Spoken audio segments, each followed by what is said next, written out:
how does one come to terms? Is it just time? Like, is it like come to terms with reality and like what the opportunities are still around you, and like you can still do a lot of good around you. Yeah. Well, that's the thing. Like any pain or trauma can either go either way. You're either gonna downfall and like get into drugs and start doing bad things to make you feel better, or you can use it as a learning tool and be a better person. Yeah. But I don't know what it is inside of you that you go one way or the other. It's interesting. For me, like I had to get my shit together because I had 3 kids to raise, Yeah. And I didn't want to. I never questioned God. I know a lot of people say that, like, why did you do this? What I questioned was why am I alive and he is not? I Am Consciously Curious, a podcast for those that are searching for meaning and fulfillment in their lives. My name is Victor Chan, and I'm on a mission to find out why people do what they do. I've interviewed white-collar to blue-collar, entrepreneurs to passion projects, and life is just too short to not produce meaningful work. Thanks for tuning in.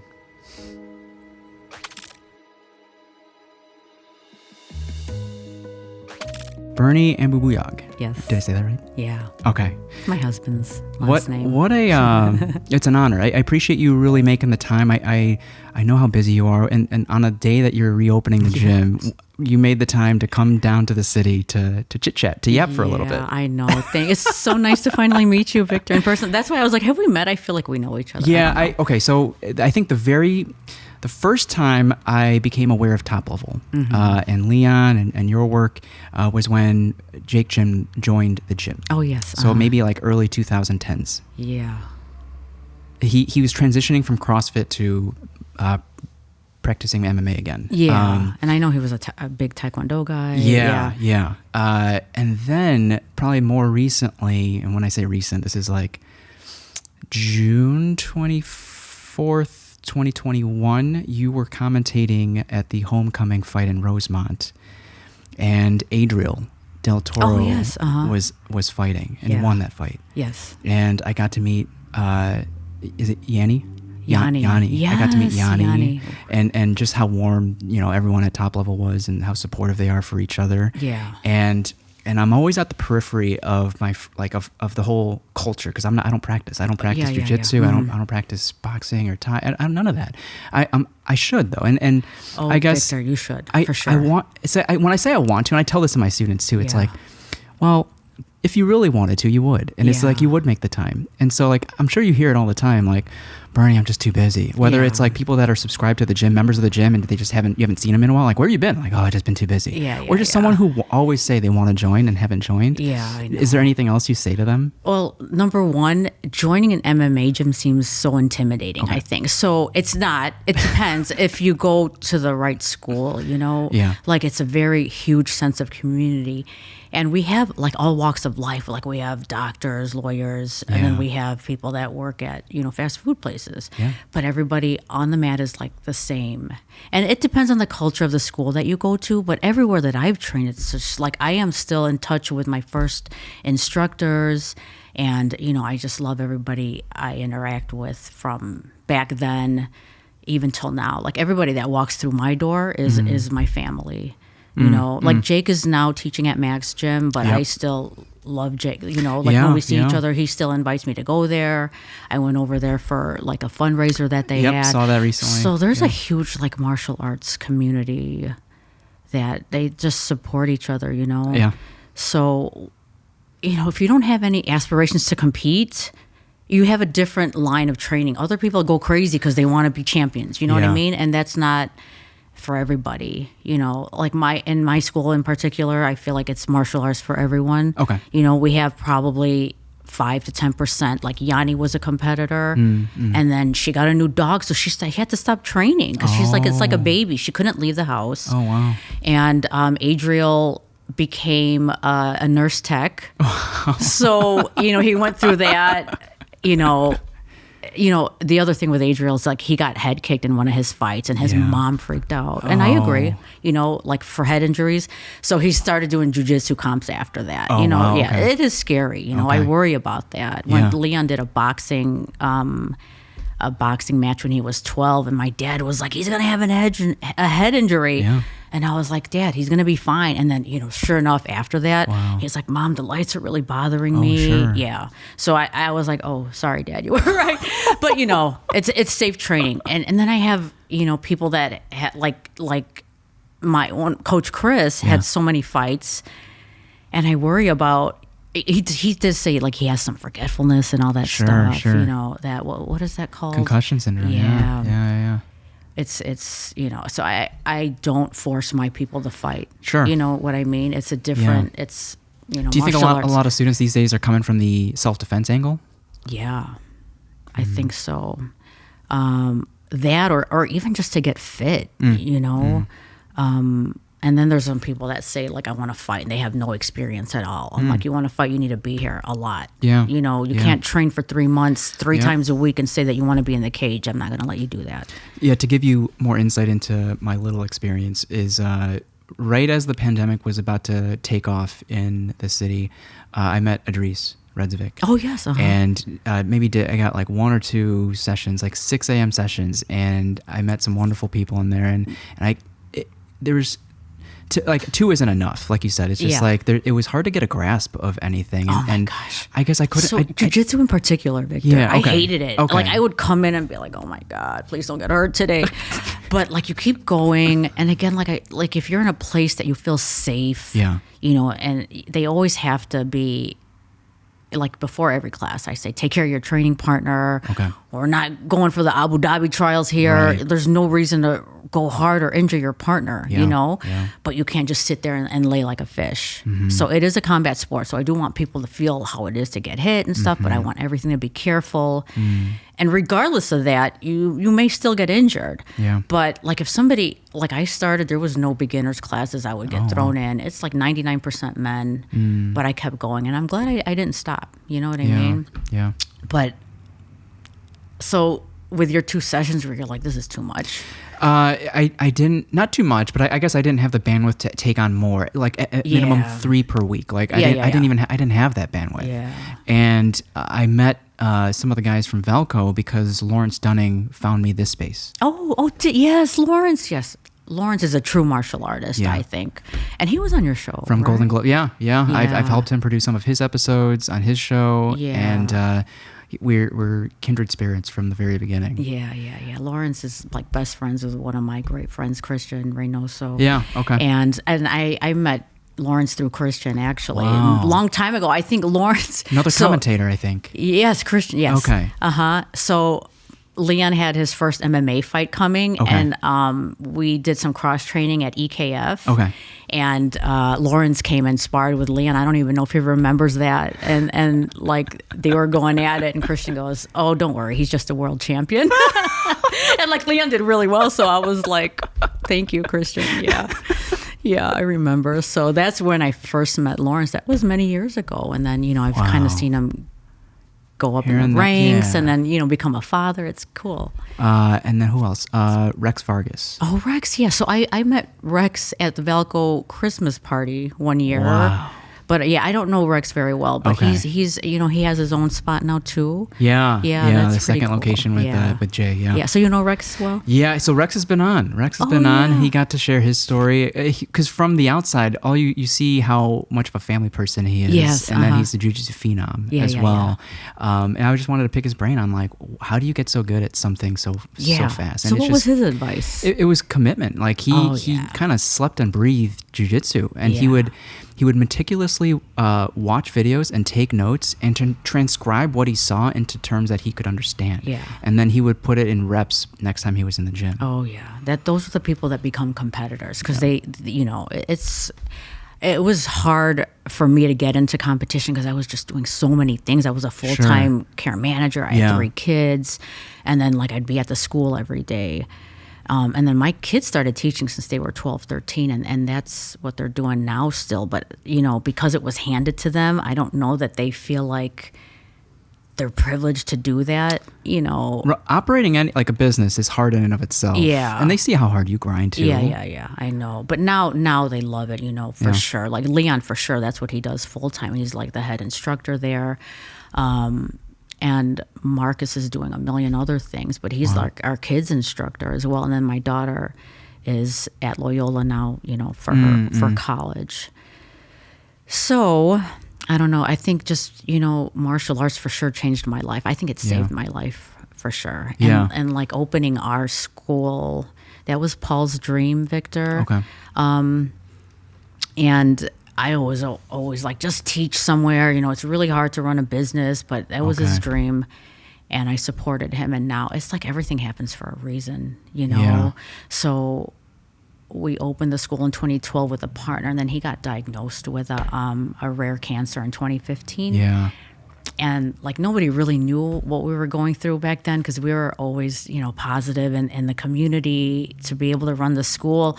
In the meantime, he's like having surgeries and going through clinical trials. He had a rare cancer. Yeah, I never heard of that. Yeah, it's The adenoid cystic carcinoma. Yeah. Wow. It started in his lacrimal gland. Yeah. And it spreads through the nerves. So it's bound to get into your major organs, and chemo doesn't work for it. Wow. So if you catch it before it goes to your nerves, Did you guys think you caught it before it got down? Yeah. Okay. He had to take out his eye Yeah. and the lacrimal gland, and then it traveled to his lungs. And I heard you say 2016, but was it 2012? 2012, he 2012. got first eye. We opened in 2012, Yeah. and then 2015 is when he was diagnosed. Oh, wow. 15, 16, yeah. So he was good for 2012 to 2015? Yeah. Well, yeah. I thought so. I read his obituary. Yeah. And from what I gathered, he was diagnosed in 2012. But you can obviously correct me if I'm wrong. No, or if it's been that long. Sometimes the time. Okay. When you go through trauma, Victor, some of the stuff I can't imagine. I know. So. But then it progressed. It progressed with lesions in his lungs in 2016. Yes. Actually, it was 2012. It was the same year that we opened. That's so insane. So, yeah, I know. It's like and then I Googled it. Yeah. And it said like the life expectancy was like 5 to 15 years. I'm like, not Paul. He's going to make it. He's a martial artist since he was a kid. And relatively healthy lifestyle. Yeah. It's crazy. How fast things can happen. Yeah. And I think it was 5 years he died in 2018. Huh. Yeah. So yeah, it was like November. a little over 5 years. So I didn't want to Google anything after that. And I didn't let him He didn't Google anything on his own? No, for sure. I read some of the messages. He was a jovial person. He was very happy, cracking jokes. Oh my gosh, everybody loved him. Everyone said he should run for the mayor of Skokie because he was always so helpful to everyone. So I was like, there was a point where I was like, why am I alive and he's not? You know what I mean? Sure.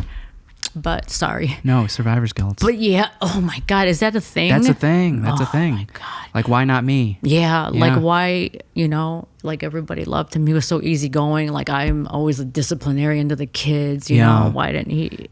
Are you guys religious at all? And that makes you wrestle with faith. And Rex shared I don't know, I don't think, maybe it was a stillborn, but like one of his sons was a stillborn. Or trisomy, some abnormality, and they made the decision to follow through with it, but then they died after they were born. So not a stillborn, but the fact that something your family goes through, something so difficult, and you do ask yourself like, well, why us? Yeah, and then why not me? It's like there's this journey of like, did I do anything wrong? Yeah. Like, do I? So like good things happen to bad, or like bad things happen to good people, right? And you know what it is, Vic? Like it's all part of God's plan. I noticed one of my best friends too, Diana, she owns Alpha Krav Maga compound. So her husband was my very first martial arts instructor. And like, as I say, like you build a family from it. So she told me it was just his time. Like everything that God put him on earth for was done. And it was just his time. So You know, I just try to think about that. And like I'm learning to survive alone. This is how many years now? 18, 19, 20, 21. It's like 6 years later and I'm doing it. You know, it's like it made me such a strong person. But like losing Paul in front of the kids was the hardest thing I've ever fucking been through in my life. Just like seeing him dying in front of you and trying to be happy, like to our martial arts family. Yeah. And they saw him like in his last month of living, he would be with his oxygen sitting in the gym. Sometimes he'd be like shadow boxing in the back and he can barely breathe, you know.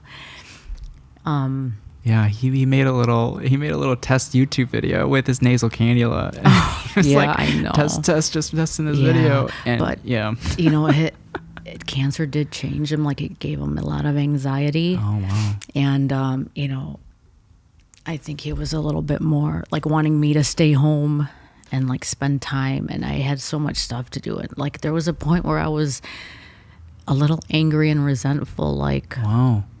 I know. And then there was guilt about that. Sure, like, why didn't I like be more understanding? Because to me, like I think I was in denial. Like I wanted him to just continue to live like it's going to be fine. Yeah. So, oh God, it was a lot. It was probably the worst thing. It's easier. Yeah, it's easier said than done. I tell my students like life moves on with or without you. Yeah, my God. And like most schools, like so what we did recently is if you get below a 70% on an exam, we will go over why you got what you got wrong and give you a second opportunity to make it up. And there's still individuals that don't get above a 70 on the second try. Yeah. So those individuals are now disqualified from the national, from taking the certification exam. And you know, we it's like why I don't know why that is. I'm trying to remove any excuse on my behalf to not have someone succeed. I know. It's not your fault. It's just not for them. It's not meant for them, I think, you know, and it's just, I don't know. It's, and I do remind them, I reassure them that however, like whatever the outcome is, especially if it's negative, it's not a reflection on you as a person or you as a student as a whole. Like it just might be bad timing. Yeah.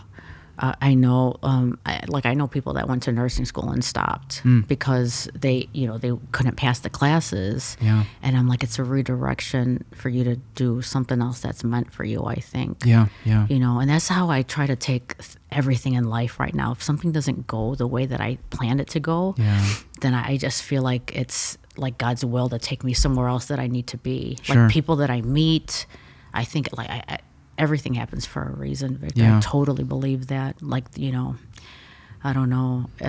I try not to overthink things anymore. Yeah, I got to make a decision. Yeah, and just like every day, people ask, like my sister's very like anal and she plans everything. Yeah. And it probably kills her that I don't. I like live for the day. Like I'll plan, like this I planned because, you know, I have such a busy schedule, but I was like, I'd love to be on your show, you know. Same. And I rarely plan things for myself. Yeah. Oh, yes. I'll block anything on the calendar if it's with someone else. Yeah. But like gym time, it's like if I have free time. So then it's often skipped. It's often like, oh, now I'm too tired. It's just I know. And it becomes your priority. Like if you do end up loving it, you're going to make time for it. Yeah. Like that's one thing I do. Like if the fact that we were closed for 7 weeks, I wanted to murder people because the expectation was sooner, right? Yeah. Okay. You know, I didn't realize it took so long to rebuild. You know, I underestimated it because when we did it 13 years ago, you know, we didn't have a student base waiting. We were just, you know, growing pains. It's an interesting, good problem to have. Yeah, for sure. So I was in a rush, and you know, you're under the schedule of your general contractor, of the village people. It's out of your control at that point. Yeah, right? For sure. You want to do it right. You don't want to rush things if they shouldn't be rushed. And then we have to have inspections that everything's done. And then we have to have a bathroom that's like ADA compliant. And back then they didn't care about that. You know what I mean? So I get it. I'm like, oh God, so we have to remodel that whole bathroom. That probably took another 3 weeks. Isn't that that's so interesting that like businesses can be grandfathered into that program? Like you don't have to, you know, update. If you were like, open before that time, you don't have to have an ADA compliant bathroom, which is crazy. I don't know. That's why. And some other places even said like we didn't even have to have an inspection. Yeah. But you know, I'd rather do it right. And, you know, but it was 7 weeks. Oh my God, So every time I was off from the hospital, I was there for like 12 hours. Sure. You know, it's just a lot. And then, you know, people are waiting, and I try to go to like I was doing Zumba, which makes me feel happy. And they're probably like, why are you doing Zumba when we're trying to get back in class? So I feel bad if I would like post that, but you know. Got to do things for yourself, yeah, right? that's the thing. You know, before I never did, Victor. Okay. That's what, I don't know if you do that now. Yeah. But now when I'm an older adult, like you have to put yourself first. I never put myself first when the kids were young. Especially as a parent. My God. Like I know moms probably understand that, you know, but as like people are like, why do you look younger now than you did before? And that's because I didn't take care of myself. It was always, everything was for the kids, you know. And now that they're older, you know, you do start coming back to who you really are. Yeah. And I think every parent knows that. Yeah. But these days, you know, because my kids are older, I'm like, I can't expect them to be there for me all the time. And, you know, like my mom's very independent. Yeah. So I just want to make sure I'm doing stuff to keep me happy. Good. And when you do that, you find that you reflect that onto the people in your life. You know, like if you do stuff and then you expect everyone to do the same for you. You're kind of leading by example, but also and then you're pouring from a full cup. Yeah, for sure. Like, you know, if you do a lot of stuff for people and then you expect them to do it in return, then you're not doing it out of love. Yeah. Like, I don't know. Like I try to get rid of expectations too. Yeah, like have the highest expectations for yourself and just nothing for anyone else. Yeah. No, I mean like even of people. Like no, I don't expect anything from you. Yeah, and sometimes I do. You know, even with my kids. But then I don't. I'm learning not to. You know, and if I feel like there's something I don't like that they did, then I just would probably pull away more instead of expect it. And then it's learning how to communicate effectively. Yeah, 100%. Communication's everything. Communication's everything. So, but again, like people are not going to communicate like you do. So I can't expect that out of them. You know that, and that's what I mean. It's hard. I think if you do it long enough, when you show up the way you show up, I think people will try to raise their own bar to your bar. Yeah. So I'll communicate my needs once. Yeah. And if it's not the same, then I just have to decide like are they a priority in my life anymore or not? Exactly. You know? And before I used to like people please. I didn't even know what the fuck that was. Excuse my French. I was like, I thought that was being kind. Oh my God. And I was like, I used to, for sure. Like I would be like, I'd let things go and be like, I don't want to be like needy or whatever. Yeah. But now I'm like, why did I do that? Like they don't give a shit about, you know what I mean? But now, but being kind is still huge for me. I teach my kids to be respectful and kind. Yeah. But if there's something that you feel like somebody's disrespecting you, then boundaries. Yes, for sure. Oh God, boundaries too.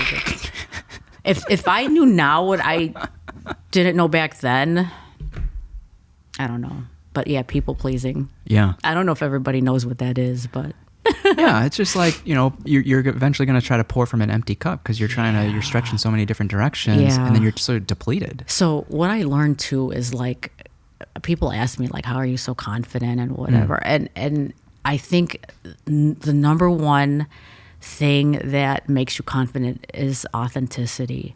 Like if you don't wear a mask, like if you're not trying to impress people that don't matter, then you're confident. You don't care what they think about you. You don't care if this person doesn't like you. Yeah. And that was, I think growing up, I probably was not like that. I would be like, oh, why is she not that's kind interesting to me? But as long as you know who you are and that's how you are in front of people, not everyone's going to like you. No. Because that's okay. Yeah, and it's okay. Like, I'm not going to worry about that then. You're not for me then. You would have to, like, a lot of people don't even know who they are, like themselves. That's what I feel like people do. Like, they're finding themselves. Yeah. So they're trying to impress this group of people, but that's not who you are. Which stems from wanting to belong. Yeah, I know. So I try not to be angry about it, but, like, I have an aversion to fake people. Yeah. But I understand that they're going, trying to find themselves. But I don't like when I see people like if they're nice to you to your But face, maybe and then they're attracted to your authenticity. yeah. And it's a slow, like they have to peel their layers and unravel like what their own authenticity. But they see something and you're like, Bernie's so herself. And I like that. How do I get there? You know? I know. I try to understand that, and I was definitely a people pleaser growing up, and I'm trying to teach like my daughter and son. Like Leon's not. Leon's stoic. Like Leon would be mean to you, or he'll say no to you if he doesn't feel like it. Yeah. But like my middle kid Marcus, for sure we identify. He's like a people pleaser. Like we talk about it and crack up about it. And like my daughter too. She's pretty. She won't take shit either. Yeah. Yeah. Is it okay to swear? Yeah, Sorry, absolutely. Yeah. In some sense, it just, there's an emphasis to whatever word, swearing or not swearing, to whatever you're trying to give off, you know? Yeah, for sure. Tell me, how did the family unit come closer together during Paul's cancer? I can't imagine it not coming closer. Yeah. Like we were already close. Yeah. I saw some of those road trips, like those fun times. You know what happened is, like Leon and Marcus, they had to step up and become leaders when Paul had to pull back, like with the breathing and stuff like that. And so they had a lot of responsibility when they were growing up, and I put a lot of expectations on them, and they stood up to it. But you know, when he died, the one thing I regret is like I didn't make sure they were okay. I was so fucked up. So I was in bed, I think, for a month. Oh wow! Like numb. Yeah. And I don't remember checking if they were okay or not. Okay. Like I expected them to be strong. Yeah. Yeah. But I feel like I was strong all the time. I'm like, give me this time. Yeah. But I don't know if I should have probably made sure they were okay, and they were. Shoulda, woulda, coulda. Now you know. And to me, it made them stronger. Yeah. People as well. But parenting is another thing. Yeah, I did it's not a published episode yet, but I did an episode with Jen and Dr. Makoff, and they were talking about how she's had to carry this masculine energy for so long as a female entrepreneur. Yeah. And being single and just being a boss babe, per se. And it's just like not feeling maybe safe enough to sink into the feminine energy. Yeah. And being taken care of, by others. For sure. So like even running an MMA school, like I remember coaching one of my guys in a Naga tournament, which is a jiu-jitsu tournament. Oh. And the other coach goes, "Good job, Mom." I'm like, that's not my kid, that's my student. Like, it was so bizarre to me. And then other people wouldn't even shake my hand. You shake the coach's hand after. Yeah. And I don't take any of that personally. Like, a lot of females are I don't know if they get used to it, or I don't know. But it's like running a female business. It's in a masculine dominant, male dominant. Oh yeah, industry. For sure. Like you have to be confident.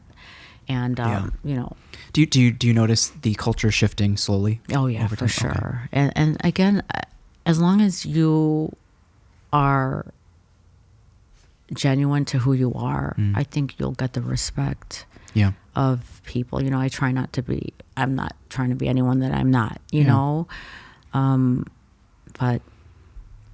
I don't know. And I love everyone that comes through my door.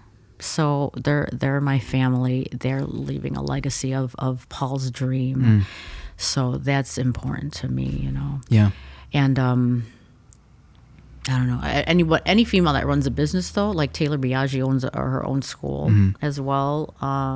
There's a lot of female run businesses like that. Yeah. That it's just it's different,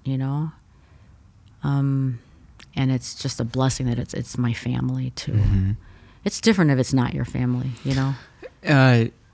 Was there ever a point where you were considering like an exit strategy of like, do I continue running Top Level? Like, is this something that we should still do? Yeah, like in fact, so we were at our location for 13 years. Yeah, wow.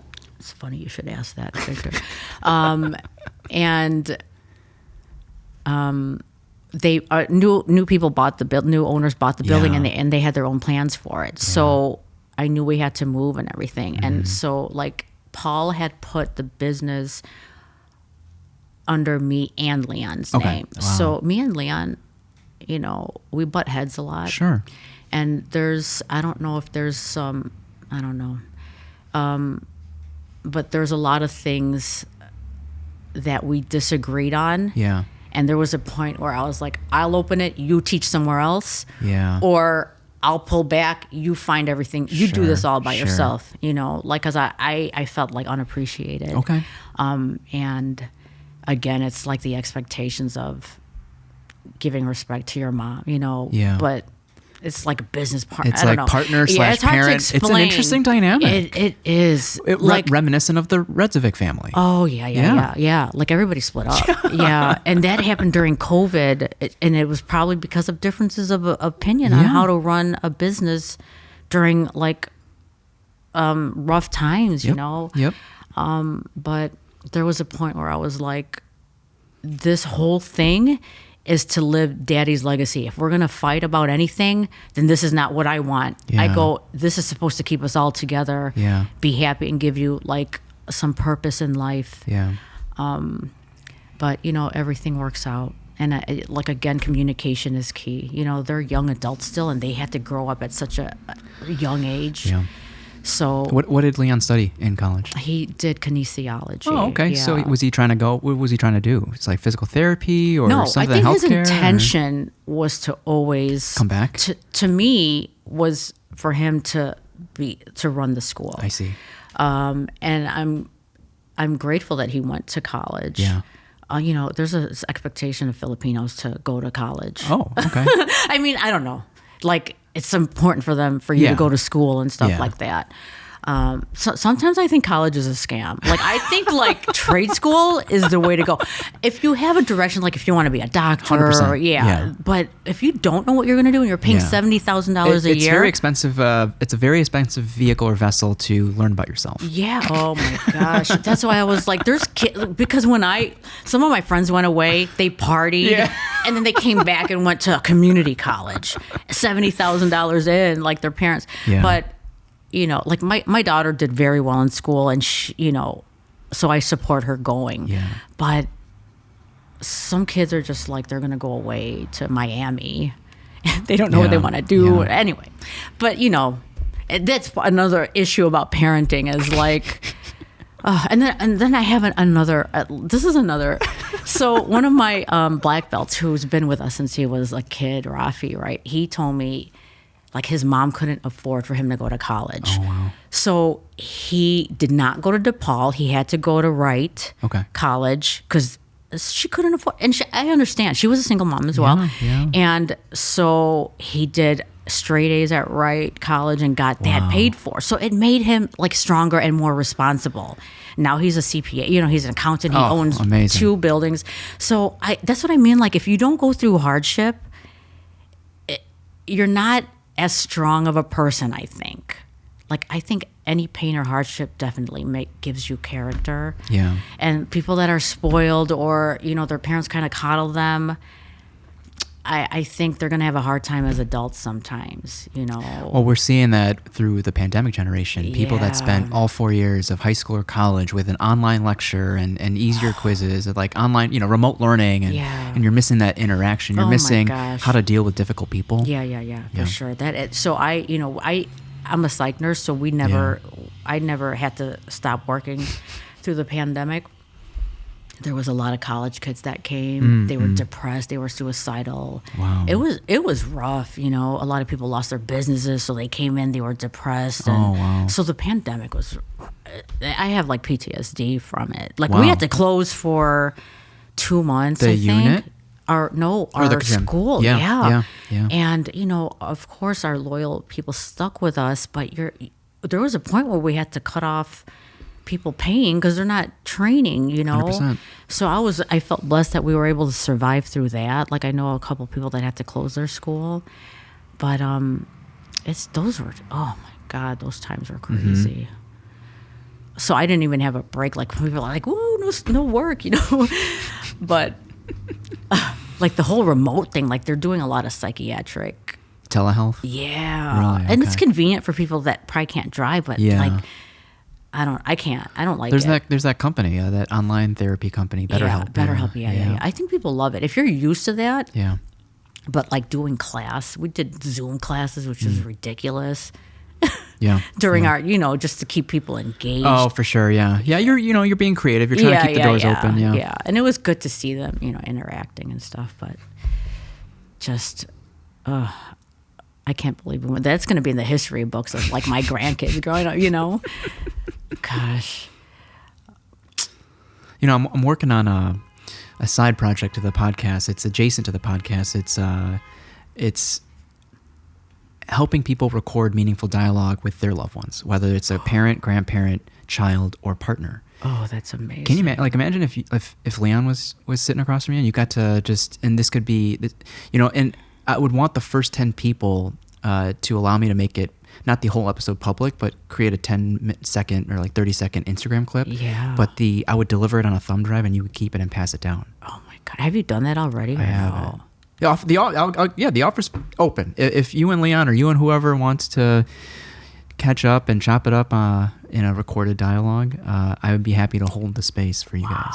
I think we might have to do that if Leon would do it. Leon's a huge introvert. When the dust settles, but like the headphones kind of like lock you in. Yeah. And when the dust settles with the reopening, then whenever you guys want, just let me know. That'll get be something cool. going. If we were to rewind the clock, do you remember what was it like when you first met Paul at Lane Tech? Oh my God. So he used to walk me to class. And like he had a crush on you, or like? Oh yeah. Oh. So we're high school sweethearts, You don't hear that too often. Yeah, I know. Like he'd walk me to class and make dumb jokes, and I love that. Like some people would be like, "You're a dork," but he would make hilarious jokes, and he eventually asked me to junior prom. Okay. And at first I was like, I don't know if I'm going, but then he would find me, walk me to class, and make me crack up all the time. So we eventually, that's how we started. It's like we went to junior prom, and then he was my boyfriend after that. But so I spent more of my life with Paul than my own parents. We were together since we were 16. And then I moved out when I was 18 because, we lived in a small house and we had, 4 kids. Yeah. So I was a nurse by the time I was 18, That's turning so 19. wild. So I was like, Mom, my mom cried when I moved out, So I spent more of my life with Paul than my own family even. So he was the closest person to me. Yeah. But then, we all walks of life. So I also have a best friend since kindergarten. Oh, you also don't hear that too often. Oh yeah, and we're still super best friends too. And then there's 4 of us, my cousin, and then 3 of my other high school friends, and we've been through just all different walks of life together. It's crazy. Now we're in our older adult years. Yeah, that cracks me up, but we are. I'm not gonna say we're not. And it's just a different stage of life. My other best friend since kindergarten, she was gangster. She would just go out and party. Then she's also a nurse, but now she's calm and she's a mom now. And it's just life is funny, Victor. Yeah. Well, it doesn't. So for me, death is the greatest equalizer. Yeah. And it humbly reminds you how quick life begins and ends. Yeah. Even just on its own. If you get to live a long life, it's really not that long. I know. When you think about it. Yeah, I know. People have made calendars, 4,000 weeks or something like that, and large calendars where you're crossing off every week, and it's it really, when you look at it from that perspective, it's really not that much time. Yeah, and because of that, now I'm living my life. I used to be a no man. I'd make excuses, because at that time, my kids were my priority. So all these opportunities would come, and I'd be like, I don't have time, or a hermit, a homebody. Yeah, no, not a homebody for sure, but just certain things, I'm refereeing now, and back then, I wouldn't put in the time to do that because I'd be like, I gotta, I have 3 kids, but there's a lot of stuff that I would not say no to now that I'm doing, Yeah. I'd probably be scared to do it. Interesting. Yeah. And like I got into martial arts because Paul is like, you'll be great, just do it. Like I did it so Leon and Marcus, I started when they started. So they were 4 and 5. Oh wow! And then I started doing this Krav Maga system. It was called. And when did Paul start? He was lifelong, like since, and he loved Bruce Lee. And he went to Degerberg first. Okay. And then he went to the Reds of it when they were first small, and they were one of the first jiu-jitsu schools. Yeah. They were old school, so he's been doing it forever. And then when the kids were old enough, Paul's like, do it with them, and I was like, okay. And it's so empowering, you know. Like a lot of women probably think they can't do it, but to me, like the women are the easiest to teach. They're very technical, and some of them are like better than the guys, you know, technique wise. Not strength wise, but technique wise. They're easier to teach. Is it with them watching, or like what is it, or like women? Yeah, it's their brain. I think their brain. Men and women. There's something. Don't quote me on this, but there's something about like spatial awareness that guys have that girls don't have, which is why like guys are maybe better at parallel parking.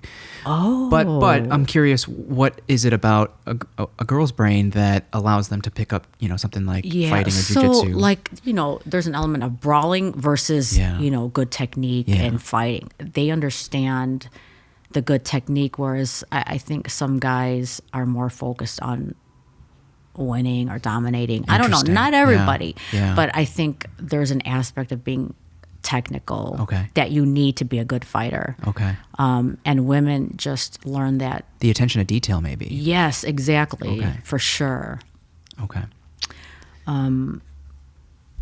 So then when did you and Paul have his black belt already with Redzovic, or? Yeah, so he got his black belt in 2017, and oh my gosh, right before he passed. Oh wow! And he was still training. After he got his eye removed, he did a IBJ competition with his patch on, and I had to message them. I had to message them and say, was it okay to have his wound healing? Like, he's medically cleared. Wow. And I think they allowed him to do it. And he was on, he did it. And, you know, just a lot of people like loved him for that. And, you know, he couldn't train as much. So later in the year, like then it didn't affect his lungs. So he was still able to do it. But, you know, you're missing an eye. What was the very first moment when he started getting, like, short of breath or something? Like, when you're like, damn, he's not feeling right and not breathing right? You have to have, like, scans. So before the shortness of breath, it was already in there. Oh, my God. Yeah. So then it just progressively became worse. And, you know, we ended up doing a clinical trial at Northwestern because you don't want to just leave it. No. And think, what if this clinical trial works? What if, right? Yeah. But now I tell people, you decide if you want to. I don't know if the clinical trials killed them faster or not.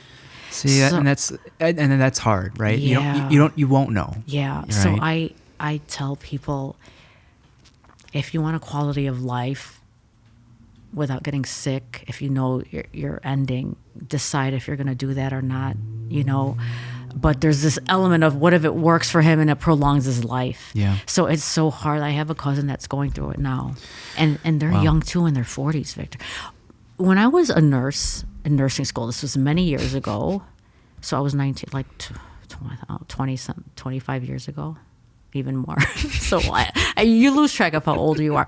But they said 8 out of 10 people will have cancer. Oh, that's a high number. In the future. I was like, that's crazy. That's 80% of people. It's definitely happening now. The women that I had breast cancer. I had a mastectomy. Yeah. And, you know, just when I was getting back into training, I was like, I have to have a mastectomy? And then I was like, it's just God's will. You know, I was so grateful. I didn't have to have like chemo. It was. Because you caught it early? Yeah. And before, I never went to the doctor. Like, nurses don't go to doctors. Healthcare providers don't go to they don't. But if I didn't catch it early, I would have gone through chemo. So I try to be on top of that now. And I did make a post like, get it done. Yeah. You know, you have to have a colonoscopy now when you're 40 instead of 50, I heard. Okay. But I did have my cousin's husband died. I think he was 42. And I heard colon cancer gets caught late because the symptoms are just like any GI disturbance, you know. No. And by that time it's late? Yeah, so you should have your tests that they recommend. But sometimes, like, I think healthcare is a scam too. Like, they want you to do this first before they'll pay for that. I think insurance is a scam. It is. Yeah. I as a psych care manager, I have to get approval from the insurances. And if you're not suicidal with a plan, you don't belong in the hospital anymore. Yeah. They refuse to pay. Yeah, it's sad, but you know, that's why people move to other countries. I heard like America is one of the only places that are like that with insurance, like universal health care. They have pros and cons. I hear complaints from universal health care, just long lines. Yeah, too, I don't know right? much about it, but yeah, it's I don't know. I know you would think it's like a basic necessity, basic right, to be taken care of when you need to be taken care of. I know, and sometimes the people on Medicaid are getting better care than the people like they're getting kicked out because your insurance is not paying. I don't know. Yeah, like you put in all this time as a good member of society. You contribute your taxes, and then when it's your time, it's like no one's taking care of you. Yeah. Or you have to be so sick before Was that ever a challenge with like Paul's insurance or anything like that? No. Okay. At that time, I had a PPO. You know. Yeah. So we could go anywhere. But now our policy changed to an HMO, so you can only go to a certain within network. Yeah. And I was gonna ask like what your main, but kind of makes sense if I were to guess, like why you're still a manager, why you're a psych manager still. Oh, yeah. Is it for the insurance or is it something else? It was for the 3 kids. I did quit for a time and stayed PRN, you know, which means as needed for those non-healthcare workers. Yeah. And they covered insurance for my family for the rest of the year because I was there for so long. But then when I went to get a quote, I think it was like $1,300 a month. Like for the business? Yeah. Just for my family to pay like a Blue Cross policy. And I'm like, I'm going to have to get another job to pay just for the insurance. Well, as a small business owner, it's super expensive. Oh yeah. Because we're a super small business, so I try to support any small business, you know, because people think you make so much money if you own a business, but it's not. There's a lot of overhead. Yeah. But if you're doing what you love, then it's worth it, you know. Yeah. But they created a halftime position for me at Lutheran because like nobody wants to do the job. It's so hard. It's rough. Okay. So, and I've been doing it so long, like I know it like the back of my hand. Good. So I still get benefits, you know, 401k, PTO, and I work 40 hours a pay period. So 40 hours in 2 weeks instead of 80. Okay. So again, I was like, thank you, Lord. That was perfect. It's insurance for my kids. Yep. I still get PTO and 401k and all that stuff. And I could still run the school without being dead every day. That's a smart move. Yeah. I was like, thank you for creating that for me, you know? So that's what I say. Like, God works in mysterious ways, for sure. Yeah. And, you know, you asked if I was religious. I stopped going to church after Paul died. Okay. Because it was a trigger for me to walk in there because his funeral, and then my daughter had her confirmation on the 18th, and Paul went, and then Paul died 2 days later. Yeah, on November 20th. Yeah. So like there's pictures of him in the wheelchair, and now that I see pictures of him, he really looked sick towards the end, but because I saw him every day, like I didn't realize how skinny he was. Mm-hmm. You know, he was still coming to the gym. Like you don't really see it if you see him every day. Sure. But people that haven't seen him for like 3 years, they gasped when they saw him. Yeah. And I didn't really realize that, you know. So my expectation was him to fucking stay strong. You're gonna live long. All you gotta do is mentally stay strong. Yeah. Yeah. So I don't know if that was denial or not. I'm not sure. That's what, you know, we all go through the stages, right? And that's one of them. That's one of the stages. For sure. I mean, would you say you're at the point of acceptance? You know, you've kind of come full circle? Yeah. But it's like, it still hurt. Like, I still fucking cry about it. And I'm like, be a strong person, but, you know. I guess it's allowing yourself to feel, and you're feeling all the feels. That's for sure. Oh my God. I used to stuff it, like I would make myself so busy that I wouldn't think about anything. And that's why a lot of people do martial arts, like being on that mat for an hour. As a release? Yeah. Yeah. A lot of people tell me that, like, it's their therapy, you know? Yeah. You know, I feel like, I don't know, like I'm a psych nurse as well, but some of the students come to me with like what they're going through in life. Sure. Actually, when I was growing up, a lot of the kids in grade school too would come to me. So I was like, is that how I got into psych nursing? I don't know, and I don't know, but I used to like hear people's problems. Yeah. Ever since I was young, it's just weird, you know. So now You're a good listener. yeah. And you know, when I was on, like, we were talking about John Gibson's podcast, I was describing something. He goes, "Oh, you're an empath," and I was like, Yeah. what's That's an the empath?" word. Yeah. I didn't even know what it was, and I'm a psych nurse. So then I was like, yeah, and 100%. Like, I feel people's emotions too much. Where you bear that kind of weight, you know? Yeah. And like, I was looking at someone's picture and I had posted, oh my God, like I was crying about it. And somebody else underneath goes, "It's just a picture, Bernie." And I was like, do people not feel that? Like what It's I so see? interesting, yeah. So like an empath really takes on like people's emotions, like energies in the room. Yeah. And like at this point in my life, I try to not absorb so much because it Yeah, it's interesting. It's a lot. You can be compassionate, and compassionate. How that differs is you're not bearing that weight, right? But you still understand and feel what's going on. You empathize with what's going on, but you're not crying with them per se. So like as a healthcare provider, your patients don't want you to cry with them. Your patients want you to fix their problems. And I've cried with them. I try not to, but I do. It's interesting. It's like I think that there's strengths to that in the sense of to if you feel their pain and suffering, that does make you, I think, a more compassionate provider. There's some psych nurses that are mean, like they. If you're gonna be a nurse, you have to be compassionate. I'm sorry, you do. But even like a coach, you have to be. I don't know. You have to be tough, but loving. when you lose patience, you're burnt out. Maybe it's time to reevaluate where you're at. Yeah, for sure. Like a lot of the nurses, or like even teachers, like they've worked in the system for 30 years. They've kind of no longer care, apathetic, right? Yeah, they've become apathetic and just irritated, you know, with the stress. But you can't really be like that, especially in healthcare. If you're taking care of people, you have to learn how to kind of handle that, you know. Yeah. There was a point where I was like, you know, in nursing, they make you do so much. Like I feel like I'm doing 3 jobs in this care manager role. But, you know, you still have to bottom line love your patients and take care of them, because that was the whole reason of going into the profession in the first place. Yeah. You know. You remember that article of the nurse at Vanderbilt that gave her patient a paralytic rather than a sedative? So like she went to the Pyxis and tried to dispense Versed, but dispensed Vecuronium. Oh. And what happened? I did not hear about that. The patient who was on their way to being discharged from having a stroke wanted a sedative for anxiety for being claustrophobic in the CT scan. So they wanted Versed and they got Vecuronium, and they essentially got paralyzed in the CT scan and died.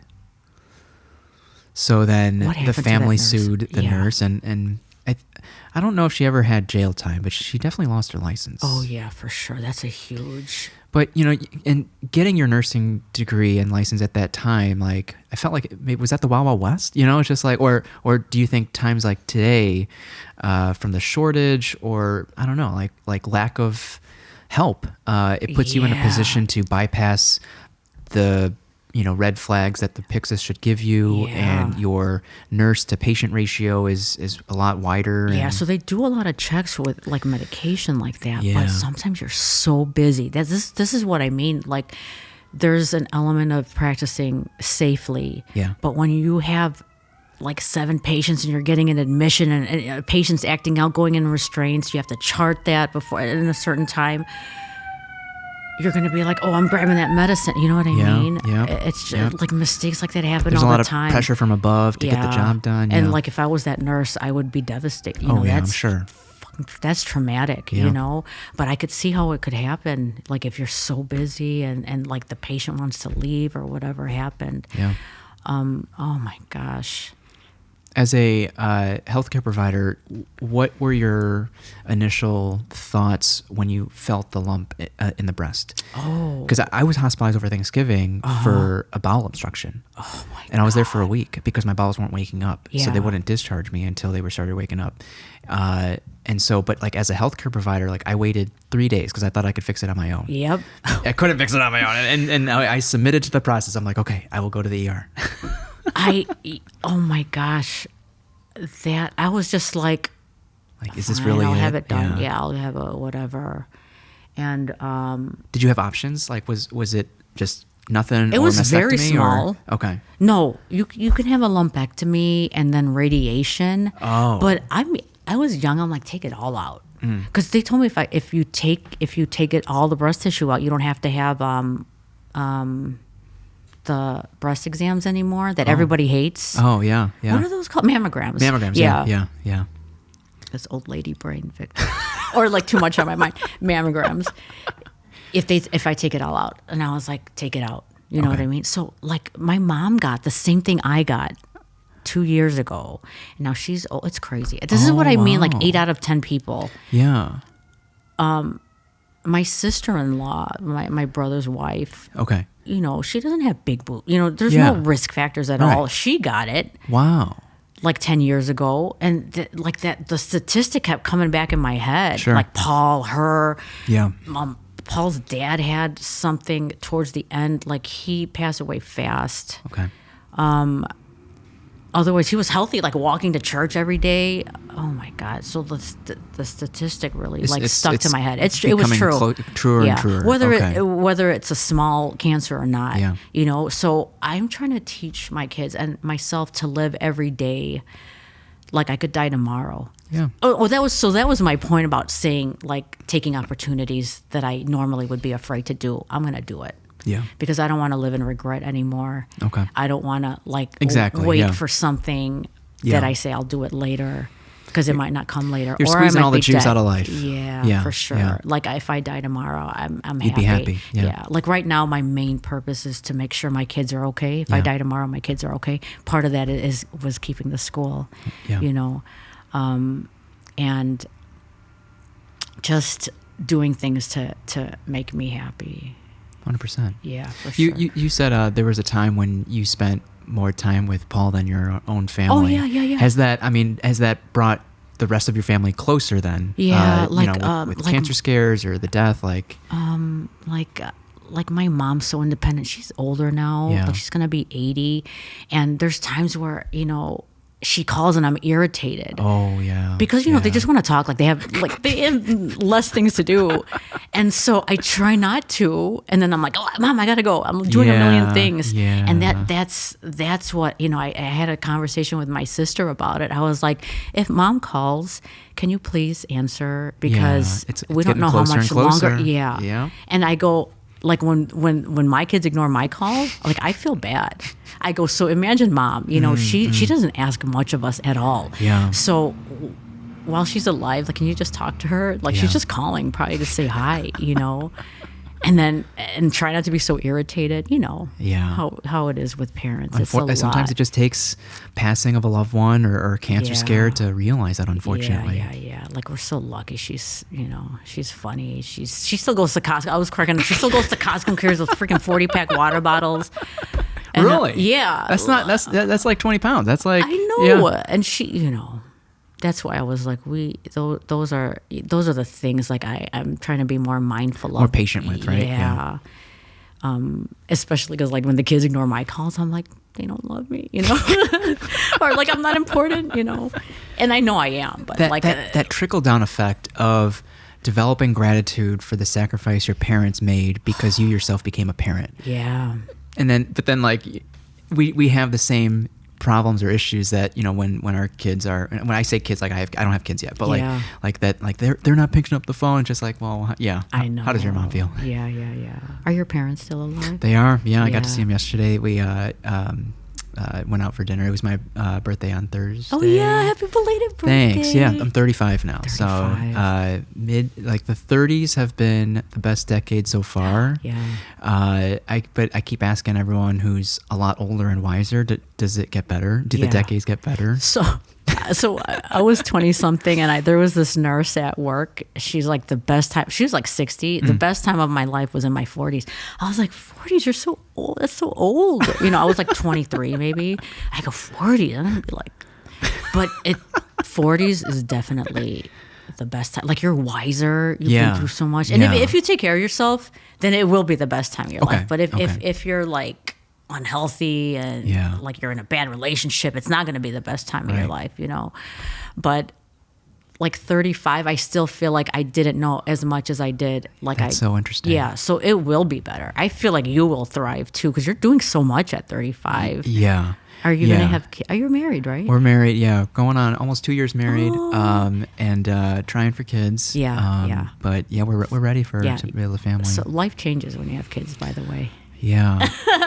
But I had them so young. Yeah. And there's a benefit. There's blessings to that too, right? Yeah. I'm sure there were so many challenges when you were a young parent, but looking back now, if I would have had them older, I think I would have been a better parent. There's a lot of things I would have changed, but everyone tells me we did a great job with the kids. Exactly, yeah. But, I was 24 and I already had 2 kids.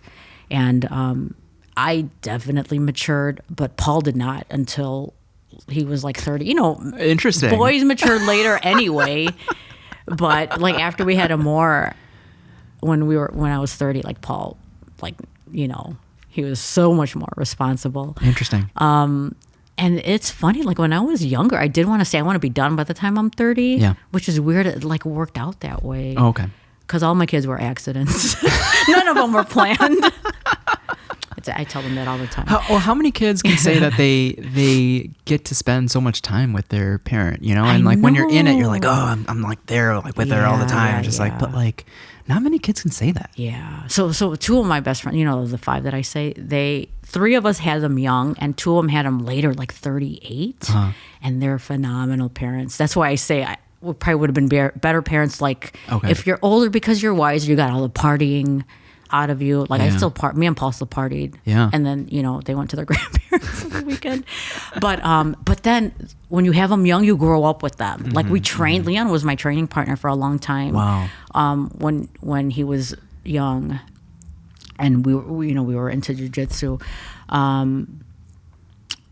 So growing up with them makes you closer to, we listen to the same music. Like we still go to concerts together. Cool. Yeah. And, you still do fun things together because the generation is still similar. Or I don't know. Yeah. Maybe because I don't know. That's so interesting. Like I've had guests on that have had businesses with their partners. Yeah. It's rare to find a parent-child relationship running the same business. Yeah, I know. So it's like, but have you found a way to, unless you don't want to, like turn it off? Like, is there a point where you have to like, let's just not talk about business? Is that even doable? Yeah, we do that all the time. Yeah, Okay. like if we eat out on Sunday, yeah. But there's the only time it becomes like if we butt heads on something that I feel is important, he wants to do it a different way. Yeah. That's pretty much the only time. Is there? Have you guys implemented a protocol to create enough space to maybe cool down and come from a place of thought rather than emotion? Yeah, because I'll get emotional. Like I'll go off, but Leon will just not talk. But then I feel like he's not communicating. Sure. But we're learning. Yeah. Because I go off. I know. Like part of being a young mom is being able to multitask, and I did that for so long. Yep. So if there's not a solution right away, like I get impatient. But I've changed. I'm like calming down a lot for sure. Yeah. And then Leon's in a good relationship now. Like Katrina's his girlfriend, and she has a wonderful family. And so more too, like part of that makes me feel like my kids are going to be okay when I die. That's like. Yeah. I'm sure every parent feels that way. Like they're worried about that they're going to be okay when you're gone, and then like losing their dad so early, I just worry about that. Yeah, like my daughter was young when he passed. Like the boys were a little older, they had the responsibility, but then, you know, when you're young, like 8, 7, like that, losing your parent is like the end of your world, because that's still your life, you know. Yeah. So, you know, thankfully she's doing okay, and she has a nice boyfriend, Sebi, who has a wonderful family. Yeah. You know, I often worry that when I meet people that don't know me, they're going to see my tattoos and be like, you know, but his family's so loving. Oh. Yeah, like we met at when they had a National Honor Society assembly at Nice. Niles North, and like I hugged them right away, and I was like, if they judge me, then. Yeah. And Amor said the same thing. Amor was like, you know, if they know who you are, don't worry about it, Mom. Yeah. But Leon's like, you have tattoos on your face, you know. Leon ended up being, I think, like a parent junior, because he's the oldest. I hear that a lot about, I don't know if it's just Asian families, but like the oldest sibling ends up being like a parent junior. Like they're more strict or whatever. I don't know. Maybe if they're put in that position. Yeah. Yeah. That's interesting. Is there so that void? I don't know. Like, does it have to be filled? Is it okay if it's still empty? No, I think if I'm not busy, I'm always thinking about it. I think. Does it have to be like the void that Paul left, right? So like, does it have to be filled, or are we disgracing Paul's honor by trying to fill it? Oh no, not at all. I think. Are you talking about like the grief of it? No, I guess I'm talking about maybe as like a father figure. Oh, you know, gosh. a male. No, that doesn't have to be You filled can at have all. plenty of male role models. Yeah. But I don't know. I'm sure it is. You know, if the kids were really young. Yeah. Because people, like I joined a adenoid cystic carcinoma support group, okay. and a lot of them lost their partner when like they had babies. Oh, wow. So there is that. I see what you're saying. Like right now, I think the boys were old enough, and like Paul had taught them a lot of things during their years that they didn't need a father figure, you know. Okay. But you know, Paul's father died just months before he did. Wow. That was a fast death, and then my dad died a couple of years after him. During the pandemic, you know, so we couldn't even see. It was weird. But a lot of people in the jiu-jitsu community supported us so much, you know, like their instructors, they always made sure our family was okay. So I don't think they needed like a father figure. And, you know, I think I took on both roles, as you said, you know, I would have to make all the decisions, you know. If I were to guess, I think the kids want you to rest. I think. I'm like, Mom, it's okay, we got this. Yeah. I know. At this point, I think they're old enough, but I don't know. It, like parenting, I feel like never ends. Maybe. Oh no, yeah. They're your babies forever. Yeah, but I don't push them. I want them to make their own decisions now. That's the way to do it. Yeah, it's for like sure. providing all the opportunities and then let them make their own decisions. For sure. Yeah. My gosh, like you have to have them learn through mistakes. Yeah. And you can't force them. What if they didn't fall in love with fighting? Yeah, I know. That's what I'm saying. Like, oh my gosh. Like sometimes Marcus is like, Marcus is a drag performer as well. Oh wow. And he loves it. He's so good at dancing. Huh. So sometimes he feels like, you know, a lot of time is taken, but you know, he loves the kids. Yeah. So I don't want to force him to do it if he doesn't want to. Sure. But I'm like, this is fulfilling. Like, I want you to see that. This is also Dad's legacy. Molding children into like the martial arts lifestyle is a huge privilege. So if you don't love doing this, then get the F out of here. Sure. You know what I mean? Yeah. And I see what he's saying, you know, like, but he does love it, you know, and like this time away too, he's like, oh my God, I miss the kids, you know? Yeah. But he's maybe it takes some time away to realize that. It does. I know. Like all of it is a blessing, you know? I think of Jake when he was thrust into the car wash business. Oh yeah. And now that they don't have any of those locations anymore, yeah. he now gets to be a coach and he gets to practice more often. And that's what Jake loves. I didn't know did they stop all the they're all really? gone. Yeah. The last one was I think the one by H Mart in Niles. And they closed it? They just sold it. They just sold it. Oh, to they other people. sold it. Yeah. I didn't know that. Yeah. I know a lot. So the people that made our sign, he said he is in, I forgot. I don't know if he was in med school, but his father died and passed that business on to him. Because I asked, he looked young, like in his 20s. I'm Sure. like, how did you get into sign business? Like, that's the last thing. And he's like, my father passed away in 2018, and I took it over. And I looked at Leon, and I was like, tears started coming. I'm like something. This is like, I was like, you're meant to be here. And he's like, so I just learned it and did it, and it's like getting me through life right now, you know. Okay. But I don't know that he loved it. You know, making signs is not. You know, which begs the question: are you born with a passion, or can you learn to be passionate about something if the ingredients are there? Yes. So we talked about that. Like, he's doing it, you know, for now.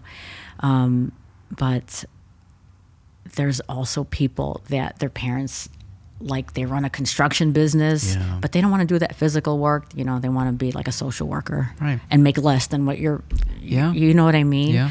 And it's really not up to you to decide what your kids do. You know, bottom line is.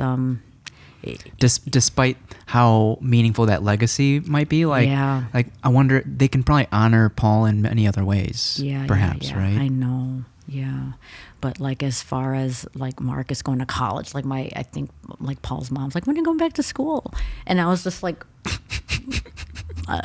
I'm not sure he should if he's not going for a degree, you know. Yeah, 100%. But I also don't want you to direct your life towards something that you're not going to be able to survive on, you know, just because you love it, you know. You also have to have a backup, and it can't be anything that's like not good for your character, you know. And if it is, and if you're a good person, I will support you till the end. You know what I mean? That's all that matters. Really. Like, you have to be a good person of society, and you have to promote good, healthy things, like positive things. Anything that's not that, I am not going to support you on, for sure. So I'm thankful, like, that I have good kids in that way, you know.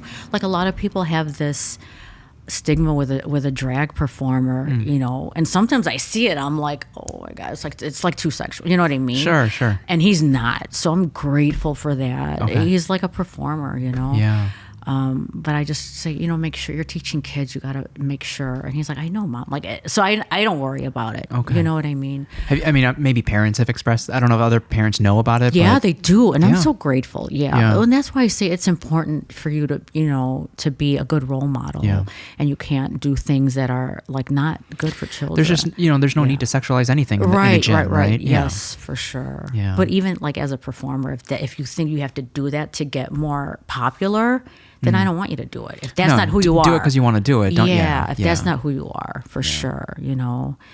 I don't know. Like, being somebody in the community, you have to be on top of your game, you know. Yeah. Again, like, genuinely and authentically. Yeah. So if you do want to be more like explicit and sexual, then I don't know that I want you to be teaching kids. And it's not who he is. You know what I mean? Because I get it. If I was a parent, I'd be like, you know. Well, that's one angle. What about the other angle when a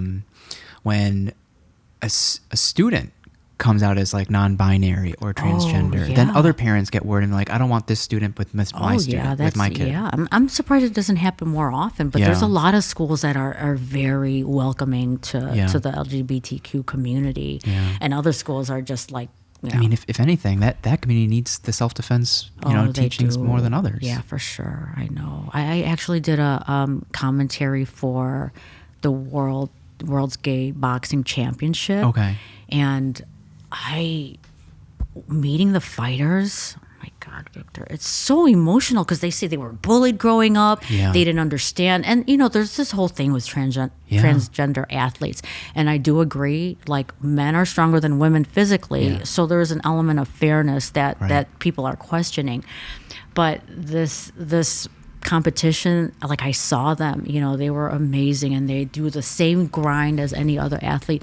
And I made a post about, like, you can't tell anybody what they feel inside of them is true. Yeah. I know there's a lot of opinions about gay people in general, but I see people are born like I knew Marcus, like when he was 5, I could probably tell, like a mom probably knows. So it wasn't like anything. Some people become the sexual orientation because of sometimes of trauma that had happened to them growing up. Okay. But I do believe sometimes it's instilled in you at birth. Okay. I do. Like I see like 5-year-olds that are playing with dolls, you know, and that's not what normal 5-year-old. And you use that word normal. That's typical. Not even, I know. Yeah, some people get triggered by that. It's just But I also don't agree with people forcing it down your throat. Right. But right, I hate if it when happens, I see. it happens. Yeah. Right? If I hate when I see people saying, "Don't brainwash the youth." I'm like, nobody's brainwashing anyone. I think it's inside of them. You know what I mean? Yeah.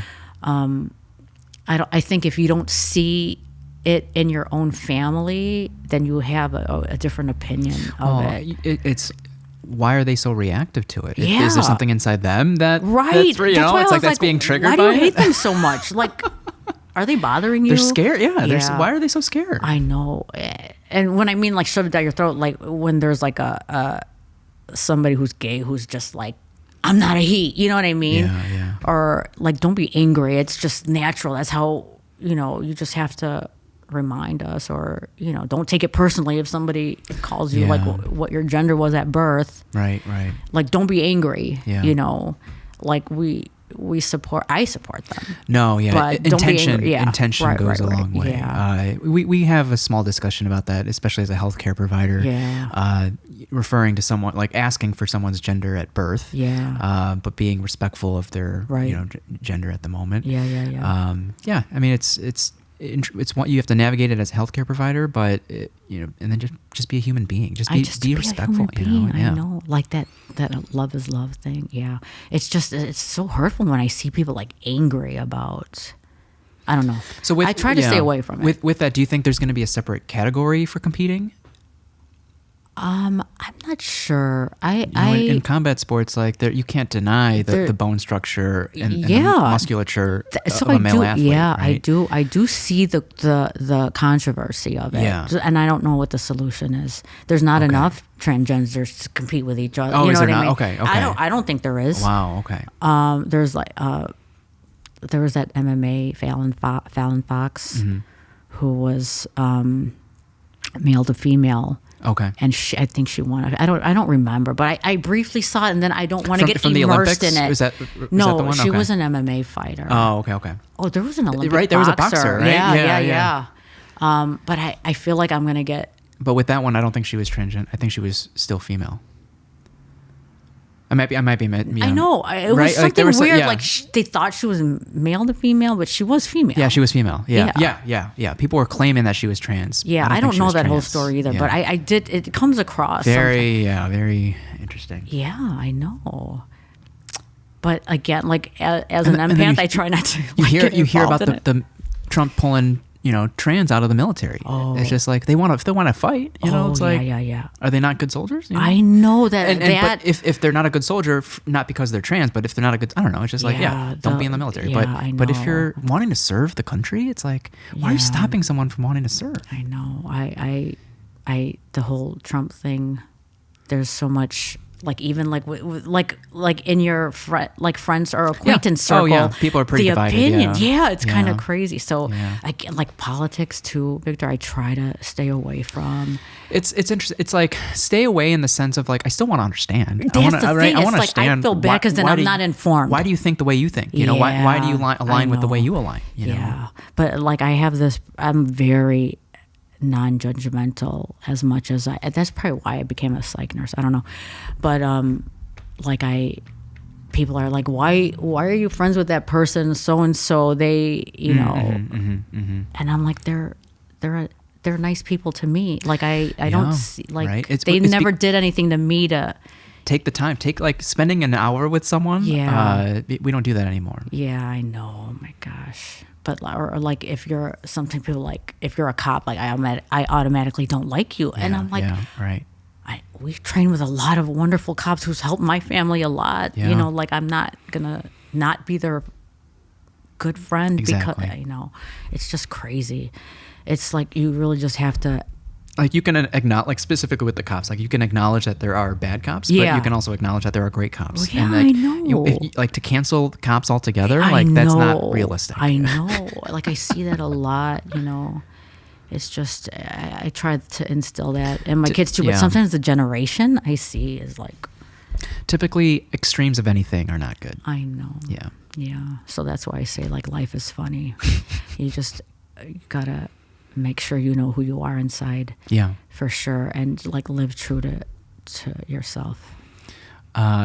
What do you think, like, what are you guys looking forward to with the new location that is now possible because you were able to start from scratch from a build out that maybe wasn't possible in the previous location? Yeah. So I feel like starting over is always good. Okay. Like there was a point where like if there was an issue, I would just leave it until it came up. But like, you know, like even just being up to code with everything, like our billing system. Yeah. We got a new billing system and I'm still learning it.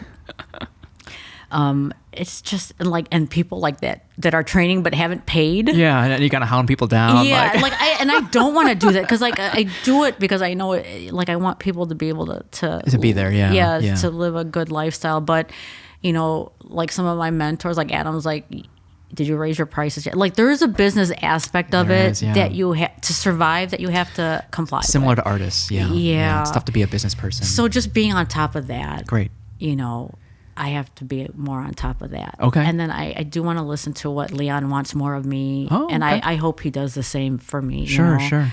And just, this location that we're at, there's like a lot of foot traffic. So I do feel like we're going to be more busy. Nice. And, you know, I just want them to be prepared. Like you gotta work hard. Yeah. It's not going to be. Is it pretty much almost copy and paste, like with the physicality of it, like the actual space, or are there like kind of new classes or new? We're keeping the same schedule, but just even training in a different space. Like our mitts are in a different spot. Yeah. Like it's a different configuration of the mat. Sure. So we'll see how it goes. You know, it's going to be trial and error. There's like, we kind of lost a little bit of where people would do weights. Oh, okay. But we'll see. You know, I think if people want to do weights, they could do it like on the side somewhere. But it's just, we'll see. I'll let you know. Yeah. But it's exciting. Like people are like, when are we coming back? I'm going crazy, you know. Yeah. So we did it as fast as we could. Was there a way to like, hey, can we use someone else's gym in the meantime? So like our martial arts community, they're like, your students can train with us while you're closed. So, oh my God, so loving. Wow. Yeah. And that's what I mean, like with the whole community. You know, well, there's still some other gyms that don't interact with other gyms, and they get mad if you cross train, like some of the old school gyms. Okay. But to me, like you can't train with the same people and grow all the time. So I love when people cross train, but I want to make sure that they know to be respectful. If you're visiting somewhere else, you know, find the owner and introduce yourself and shake your hand, and don't go crazy. Don't go there and hurt somebody. Yeah. Like you're learning. Oh my gosh, like when people get injured, I freak out because then you have to be off, you know, for a little bit, or it turns people off from training. So, you know, there's a question where people say you're not training hard enough or you're training too hard. And it's a realization you probably have when you get older too. Yeah. When you're more prone to injuries. Oh God, for sure. Yeah. Like my body hurts every day, but I think it's keeping me younger. You know what I mean? Yeah. But my body hurt. My body is not moving as fast as it did 25 years ago. Sure. But I'm so happy to be training still. It's interesting. As if you were to do it all over again, would you have tried to stay in one lane for a little bit to gain mastery over one? Because you said it was hard to compete if you're kind of spread amongst all the other vessels. Krav Maga first, which is like MMA for the streets, right? Yeah. But there's no competing in that. Okay. I did that for 5 years and I learned everything from there. And then when I left that school, I branched out at New Breed. Yeah. And I did Muay Thai. And I only trained no gi at that time. Yeah. And then Mark was a huge gi school. So he's like, you got to do gi. And Paul was already training at Rezovic. Okay. And he was like a blue belt long ago. And I was like, I hate the gi. I don't want to do the gi. So being at New Breed, being such a huge gi school, I did it. If you can explain, like, why what's the pros and cons of each? Oh, so with gi, you have that uniform, Yeah. and there's grips to it. Yeah. And no gi is like wrestling. Like if you're in the street, you're not going to wear a gi. You don't So have these. Okay. that's like the disagreement. Like the gi is dead. A lot of people are saying the gi is dead, but like for respect for Brazilian jiu-jitsu, like gi will never be dead. You know what I mean? Yeah. It's traditional though. And no gi is huge right now. But I'm glad I stuck to it. You know, Okay. I became a black belt in Brazilian jiu-jitsu with the gi. There's like the 10th planet system where no gi, like you still get rank system. I didn't know that. Yeah, we're separate. Okay. Yeah, but like I stuck to that. I don't even remember what we were talking about anymore. The difference between gi and no gi. Oh, yeah. Yeah. Okay. But like, oh no, we were talking like training hard versus like lighter training. Yeah. Well, it was into the conversation of if you were to do it all over again. Oh yeah. Would you have stuck with one modality? Oh, yes. To become a competitor, right? Like, Yeah. Because you didn't compete because you were kind of doing various things. Yes. No. I wouldn't because I feel like I know, like I do boxing, Yeah. Muay Thai, Jiu-Jitsu, and Krav Maga. Like to know all that and not be, Yeah, you're pretty lethal. Yeah, I mean, like, I would not say I'm not a master of none, but like it's never ending learning. Yeah. But a lot of people do, like if you want to be a Jiu-Jitsu competitor, you do have to stay on that track. Yeah, that's interesting. It's do. like where does your validation come from? Yeah. So, oh my God. So, like a lot of people say, like if you don't fight, then you're not a real martial artist, and that irritates me. Like I get pissed about that. You know what I mean? Not everybody that walks into a martial arts school wants to be a fighter. I would say only 10% do. And so like a lot of the fighters I come across, not now, but like back then, Sure. like they don't respect people that train unless you're a fighter. And like I disagree with that. You know, I think people that walk through the doors and train are already warriors to me. Yeah. You know, a lot of people can't even walk through the doors. It's like scary to them. Or, you know, I think when I see a mom of 3 kids that's never done martial arts and now she's like choking people, that's a warrior to me. You know, if I see somebody who's newly divorced and trying to be a better person and trying to be more confident, she's sparring with my guys that train all the time, that's a warrior to me. You know, you don't necessarily have to be a cage fighter to be respected as a martial artist. I do come across a lot of people that way. 100%. Yeah. I think these days, I think it's so valuable to know what you're capable of and not have to use it. And I think you said this before. A lot of fighters say this, like you become pacifist. You find ways to not fight, yeah, right? like you Just don't like how can want I to. remove myself from a situation? Yeah. Like. But knowing that you have the ability, Yeah. you know, to end something. I know sometimes I'm like, you don't want to piss me off. You do not. It's like, I'm so kind, but if you piss me off, Victor. But it takes a lot. You know what I mean? Yeah. But yeah, like a lot of people think I'm such a bitch because I look like, I don't know. They say that a lot. Like, but they're like resting bitch face. It's just like you're just minding your business, but you look like you're mad. Yeah, not rest. Like they would just say like I look like I could beat someone's ass really bad. Probably because of the tattoos. I don't know. No, even before that. Oh, really? But they're like, you're the nicest person I know. You know what I mean? So that's the other thing is like I never judge a book by its cover, probably because people have told me that they thought I was a bitch and I'm not. Yeah. Sometimes I feel like I should be, like, because I don't want to be a people pleaser. Oh. No, I'm just kidding. Yeah. No, it's interesting. Yeah. You can't stop people from judging. Yeah, I know. That's the thing. And I try to tell my kids, do not judge unless you know the person. You know, but Paul used to be like, don't be naive. Yeah, because you'll get right. taken advantage of. Yeah. And I see that as well, for sure. I see that.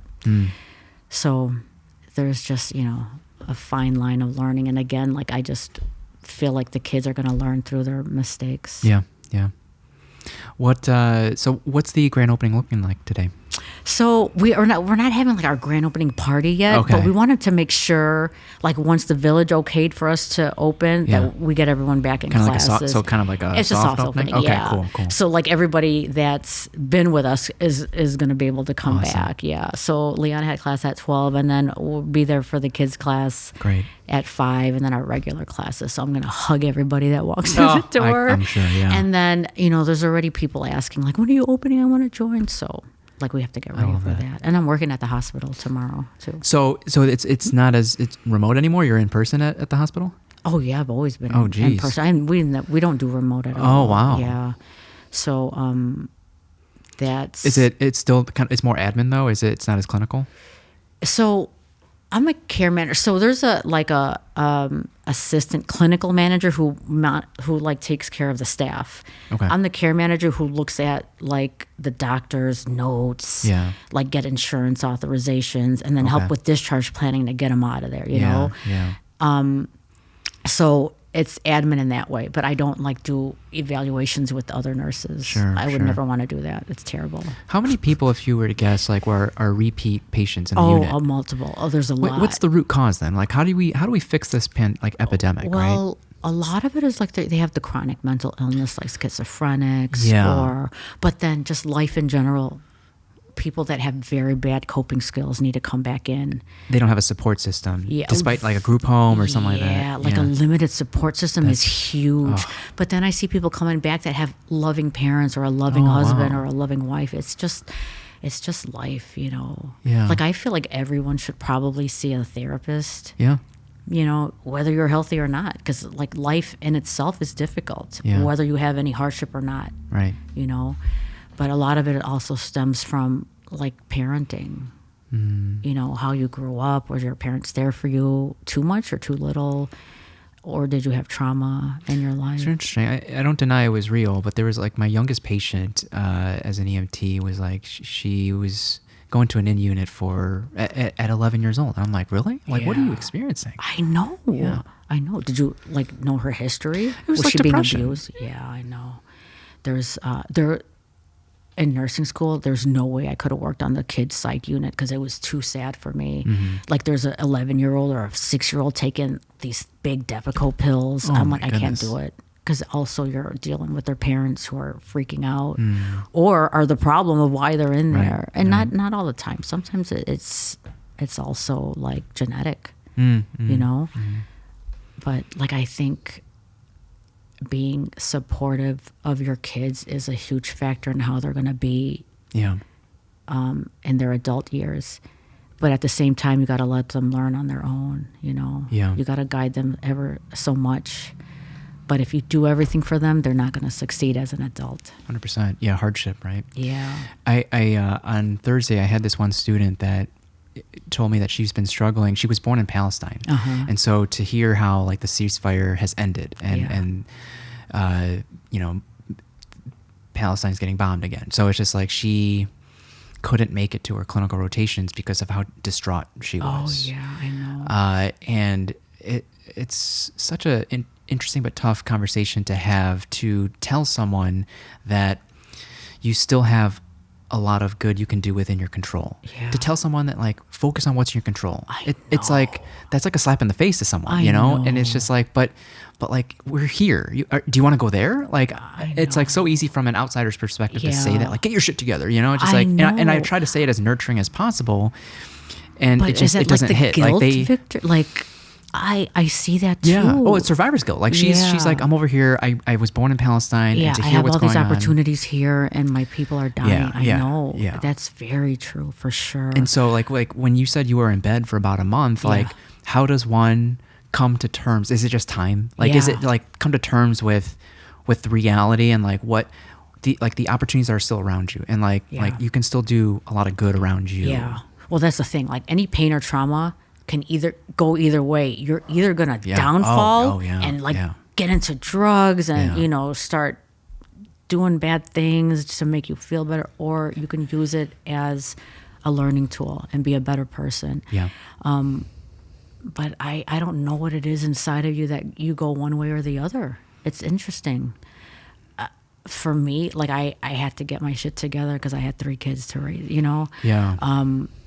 And I didn't want to, I never questioned God. I know a lot of people say that, like, why did you do this? You know, what I questioned was why am I alive and he is not, you know?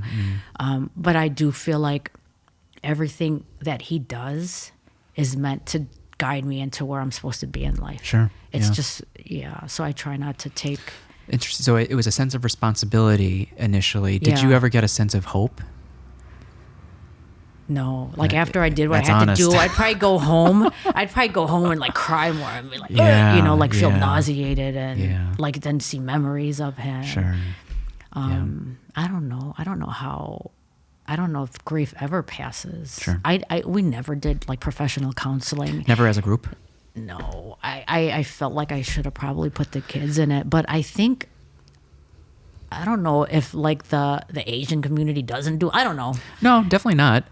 But you'd probably be open to it if they brought it up. Yeah, they never did. But you know, we talk as a family anyway. But there's still like this grief that, especially like my daughter, and like Marcus too. Marcus took care of him while everyone was in school because he wasn't. You know. Wow. And I know that affected him in a bad way. But we know you're right. We probably should have. You know, at this point, it's really never too late. Yeah. But you know, sometimes when me and Leon fight, they're like Marcus and Amar are like, "You guys should go to therapy."